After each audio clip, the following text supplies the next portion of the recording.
আজকে আমরা সন্তানদেরকে বলি যাকে নিজের পায়ে দাঁড়াও, এরপরে আপনাকে বিয়ে করতে হবে।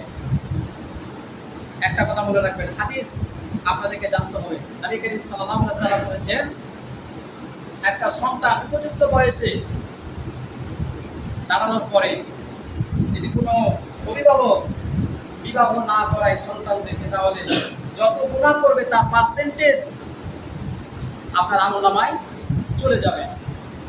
এই জন্য উপযুক্ত যদি বয়স হয়ে যায় তাহলে বিয়ের ব্যবস্থা করতে হবে। এই বিয়ে হচ্ছে একটি গুরুত্বপূর্ণ একটি স্বাস্থ্য সুরক্ষায় বিবাহের গুরুত্ব হচ্ছে অপরিসীম।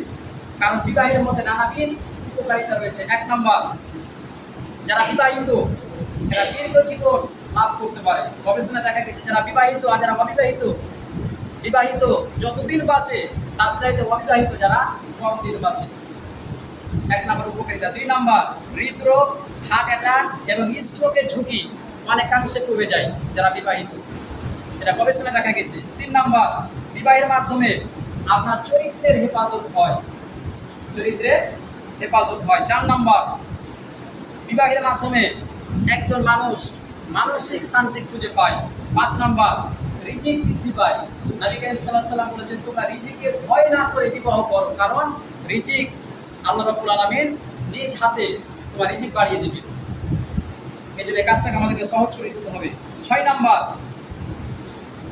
বিবাহের 6 নম্বর উপকারিতা হচ্ছে হ্যাপি হরমোন বৃদ্ধি পায়, অক্সিটোসিন, ডোপামিন মাত্রা বৃদ্ধি পায়, যার ফলে একজন মানুষের মোট আবেগ নিয়ন্ত্রণ এবং সম্পর্কের গভীরতা সৃষ্টি হয়, সম্পর্কের গভীরতা তৈরি হয়।